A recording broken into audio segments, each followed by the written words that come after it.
You are welcome to Open Therapy. Open Therapy is an umbrella body of open psychology.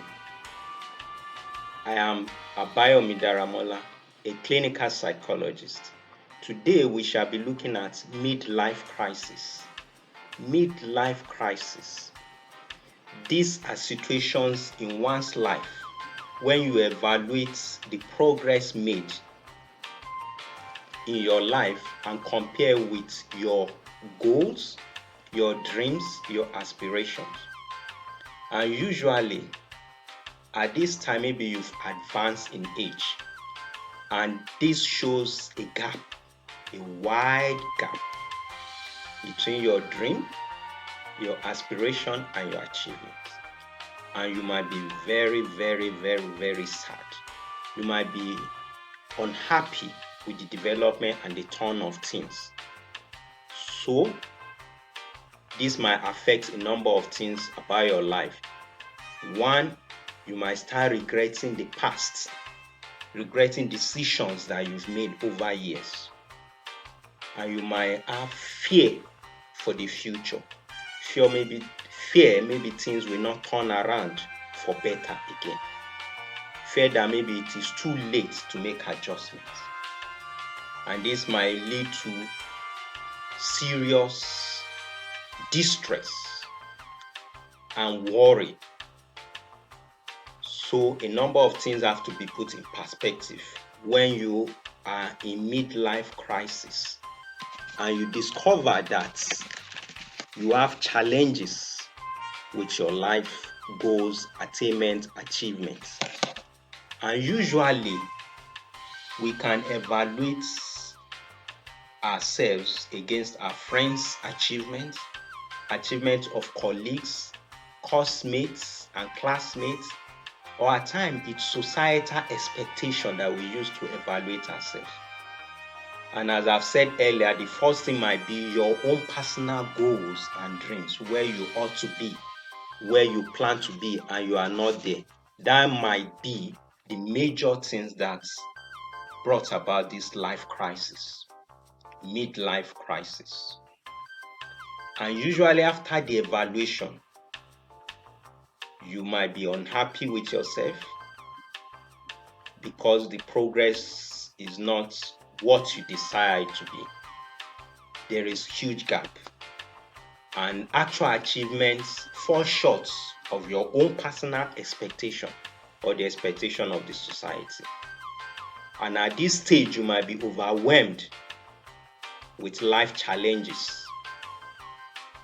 You might feel that the difficulties of life are beyond your control, are beyond what you can take action to correct. And you might feel disappointed with all the setbacks which you have experienced over the years. And the effects of this can be confusion and distress about current position, regrets about past decisions that you've made, opportunities that you've left to slip away, fear of the future outcome of your life. Is your life going to end like this? Will you be able to leave any legacy? This might be worried that affects you. You might be preoccupied by thought that things will get worse, because at this stage you feel you've spent larger parts of your life. And what could be the impact when you are at this stage of midlife crisis? The impacts can be in a number of spectrum. One, you might start feeling jealous about other people's achievement and progress. You might have resentment towards other people's achievements. You might even be angry with other people's progress and achievements. Or you might even have hatred for them because of their achievement. So you have to control these emotions: jealousy, hatred, resentment, anger for other people's achievement or progress. You have to control it because it will affect you negatively. It will run your life and have effects on your interpersonal relationship. So control this emotion when you are in midlife crisis. You have to watch out because at this stage you have low motivation to try to work things out. So you have to be conscious of this because the motivation will not enable, low motivation will not enable you to take the right appropriate actions to make change. And in that same time, you might be indifferent to things. You feel that no matter what you do, that there won't be any effects, positive outcome will not be there.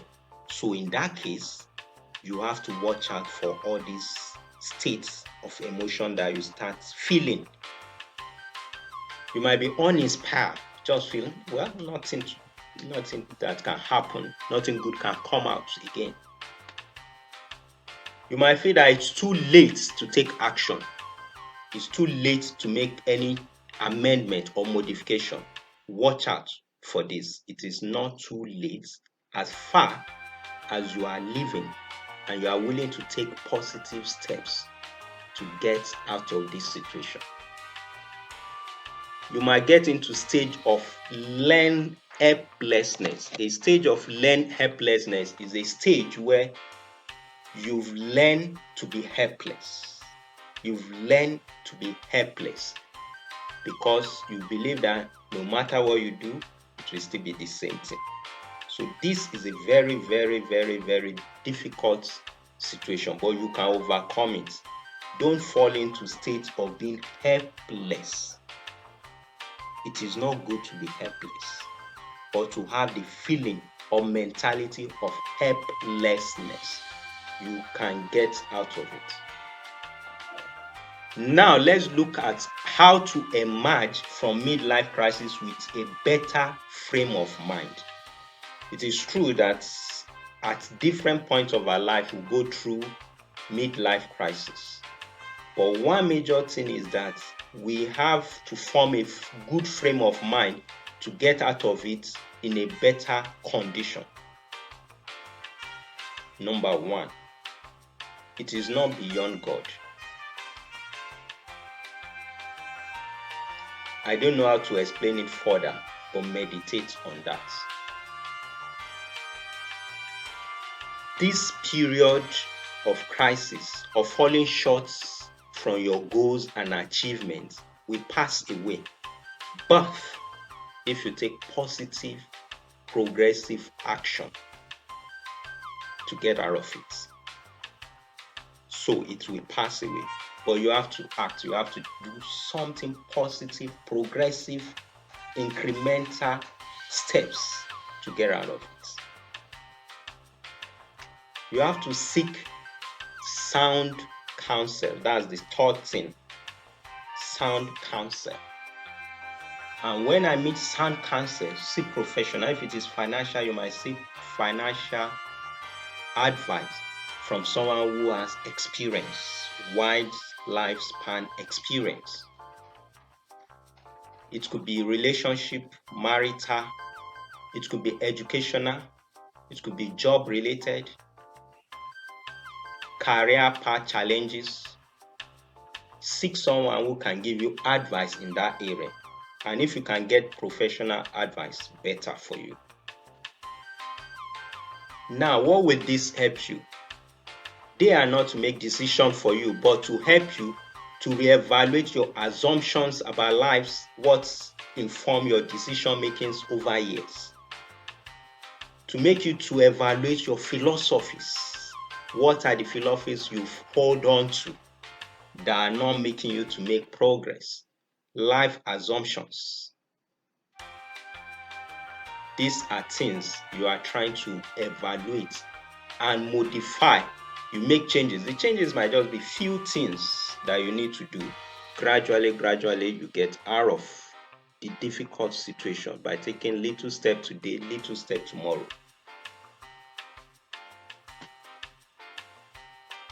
Now, you also look at what are the things you've been ignoring over the years. There are a number of things you'll be ignoring in taking life decisions, in relating with people. Some factors, what are they that are making you to be falling short of the right position where you should be in life? That might be decision-making style. You need to evaluate your decision-making style. Problem-solving skills. Do you have skills to solve problems? To solve challenges, problems, complex problems, problems that come that you don't have enough time to get all the facts, all the information, and you need to act fast. You need to build these skills. It's not immediately, but gradually you build these skills. Check your level of productivity. Have you been laboring, putting more effort, more hours, and yet your outcome is little, minimal? So how do you improve your productivity so that you don't just work more hours, pedaling the pedal and not making progress?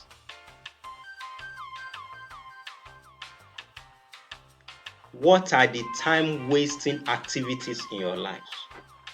Check out time wasters activities and try to eliminate them. Gradually, it might not be easy to do it at once, but you need to check all those time waster activities and get them knocked out of your life gradually, step by steps, because they probably are activities you built over years. So don't just wake up suddenly. I said it's gradual steps. Though at times it happens that you just make a change suddenly, but it's not in all cases. Association. Where do you congregate?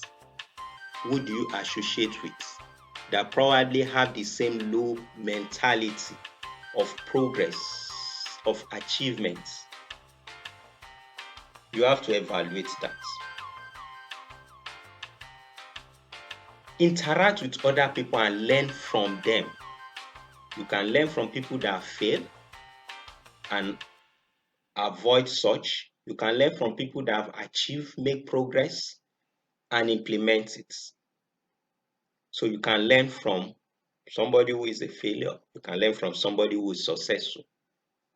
But the aim is that you are learning from them to improve upon your life. Now, you also have to evaluate your business skills, investment skills, and maybe some mentality have to be adjusted, modified. We all have to do that from time to time. The good thing is that we are human beings. And one of the greatest advantage we have is that we can always improve. We can always get better. As far as we are living, God inspiring inspiration in us, we can get better. So we have to get over being indifferent. We have to get over low motivation for a positive change. At any point in life, it's possible to change, no matter how much we've advanced in age. No matter how complex the situation is, they might demand more effort, more time, more interaction to learn from others, but we can also get better. Another thing which is important for you if you are in midlife crisis, get out to have community service, contribute to the life of others, help them to improve on their life situation. By helping them, it inspires something in you to make a change. We can all get better as human beings. And I want you to look at your life evaluation again. That this midlife crisis it's an opportunity that you're having it at this particular time, because with this rather, you can better position yourself for betterness, for improvements, to get off and out of midlife crisis. Remember, I said midlife crisis are situations where we get to a point in our life and we evaluate our dreams and progress, our aspiration and achievements. And we see a huge gap. We see a lot of setbacks. We see that we've not achieved quarter in some situation, or maybe half of what we dreamt of. And this calls for immediate action to be able to move from that level of being depressed, helpless, to start tracing our back to scale up the ladder of success, the ladder of progress. Cheers. I know that you can get out of this current life crisis, midlife crisis situation. Thanks.